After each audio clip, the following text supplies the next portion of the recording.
નમસ્કાર મિત્રો, મારું નામ છે ભરત અને તમે જોઈ રહ્યા છો prank by Bharat YouTube channel. આજે આપણે આવ્યા છીએ મઢુતરા ગામની અંદર। મઢુતરા એ જ ગામ છે જ્યાં ગયા વર્ષે વરસાદ આવ્યો હતો અને અતિથી વધારે ભારે વરસાદ આવ્યો અને પૂર જેવી સ્થિતિ થઈ ગઈ હતી। એ સમયની અંદર ઘણા બધા મોટા મોટા નેતાઓ પણ અહીંયા આવ્યા હતા જ્યારે આ લોકોને મઢુતરા ગામના લોકોને પ્રોબ્લેમ થઈ, સમસ્યાઓ એવી આવી કે ભાઈ એમના ખેતરો ભરાઈ ગયા, એમના મકાનો પણ પાણીથી ભરાઈ ગયા હતા, એવી બધી પરિસ્થિતિ થઈ હતી। તો તે સમયની અંદર ઘણા મોટા મોટા આગેવાનો આવ્યા। એ લોકોએ આશ્વાસન પણ આપ્યું કે ભાઈ તમારું કામ થઈ જશે, જે ખેતરોની અંદર પાણી ભરવામાં આવ્યું છે એમાં આપણે ટેન્ડર ભરીને એવી રીતે કંઈક વ્યવસ્થા કરશું કે જેથી પાણીનો નિકાલ થઈ જાય અને તમને વળતર મળવું જોઈએ એ પણ મળી જશે। તો આજે 1 વર્ષ થઈ ગયું છે અને અત્યારે બીજી સિઝન છે ચોમાસાની એ પણ આવી ગઈ છે અને પાછું પાણી ભરાઈ જશે, પણ હજી જે પાણી ગયા વર્ષનું હતું એનો પણ નિકાલ હજી થોડો પણ થયો નથી।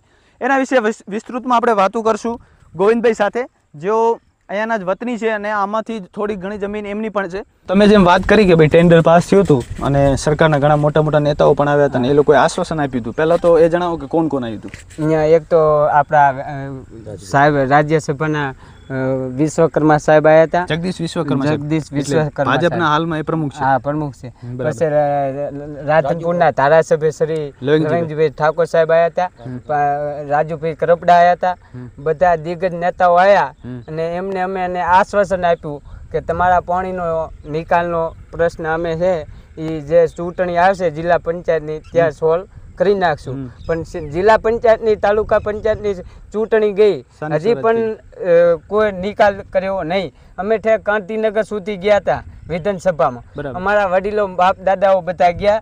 હું એમને સર્વોજી સાહેબને વાત કરી, પછી લવંગજી સાહેબને વાત કરી, પણ હજી કોઈ નિકાલનો પ્રશ્ન સોલ્વ થયો નહીં। એટલે હજી ટેન્ડર પાસ કરવામાં નથી? હા, ટેન્ડર પાસ થયું પણ એમનું કામ કાંઈ હજી થયું નથી। હવે અમારે સરકારશ્રીને એટલી માગણી છે કે આ ચોમાસું આવી ગયું, અમારા ઘરે વહીને પાણીમાં જશે, એમનું કાંક હવે નિરાકરણ કરો તો સારું અને પ્રજાને બહુ લાલચ ના આપવું। ટોટલ તમને કેટલું લાગે છે, કેટલા હેક્ટરની અંદર કે એકરની અંદર આ પાણી અત્યારે છે? આપણે આ પાણી 1200 હેક્ટર જમીન તો હશે જ। 1200 એકર? હા, 500 હશે, 500 હેક્ટર જમીન તો હશે જ અંદાજિત। બરાબર। તો 500 એકર જમીનની અંદર આવી રીતે પાણી આવી ગયું છે, ખેડૂતો ખેતી કંઈ કરી નથી શકતા। અને જે બીજી પણ આ લોકોએ મને વાત કરેલી કે ભાઈ ગામે અહીંયા જે આ ગામ છે મઢુતરા, ત્યાં તળાવોની અંદર પણ ખારું પાણી એવું આવી ગયું છે કે પાણી પીવા લાયક પણ ગામની અંદર છે નહીં। એ બી પાઇપલાઇનથી જો બીજે ક્યાંકથી વ્યવસ્થા કરતા હોય તો ત્યાંથી જ મળે, બાકી ગામની અંદર જે તળાવ છે ગામ તળાવ, ત્યાં પણ પાણી પીવા લાયક નથી। અને તમે જાણો એમ જેમ ગોવિંદભાઈએ વાત કરી કે ભાઈ ટેન્ડરો પાસ થઈ ગયા અને જે પ્રમાણે કામ કરવાનું હતું એ પ્રમાણે સરકારી ચોપડે કામ થઈ ગયું છે અને સરકારી ચોપડે કદાચ એ પણ થઈ ગયું હોય કે ભાઈ અમે આ કામ કરી નાખ્યું છે, એમાં આપણે પ્રૂફ સાથે નથી બોલતા, પણ કદાચ એ પણ થઈ ગયું હોય કે સરકારી ચોપડે કે ભાઈ અમે આ કામ થઈ ગયું છે અને એમાં જે રૂપિયા લેવાનો એ લેવાઈ પણ ગયા હોય, ભ્રષ્ટાચાર પણ થઈ ગયો હોય। અત્યારે જગ્યાએ ભ્રષ્ટાચાર થતો જ હોય છે। અને જે કામ કરવાની વાત હતી તો ભાઈ ચોમાસું બીજી વાર આવી ગયું છે અને વરસાદ પણ હવે થઈ જશે ટૂંક સમયની અંદર, અતિથી ભારે વધુમાં વધુ વરસાદ થઈ જશે। અહીંયા ઘણો વરસાદ થતો હોય છે।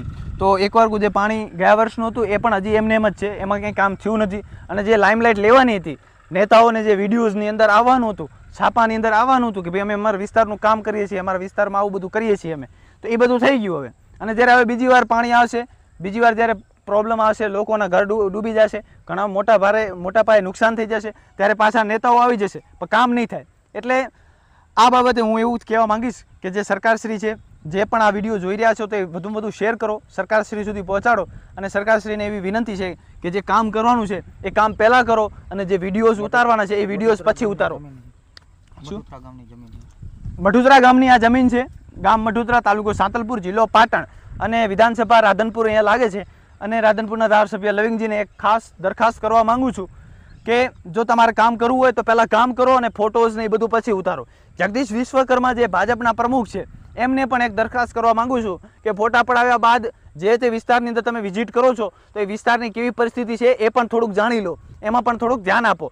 બાકી પબ્લિક જોઈ રહી છે અને પબ્લિકની સમસ્યાઓનું હજી સમાધાન થતું નથી। આ મઢુતરા ગામની આવી હાલત થઈ છે તે છતાં હજી પણ કંઈ કામ થયું નથી। એટલે જે કામ કરવાનું છે એને રાબેતા મુજબ તકેદારીથી અને પોતાના અંદર કહેવાય ને કે ઓબ્ઝર્વમાં લઈ અને વ્યવસ્થિત રીતે કામ કરવામાં આવે।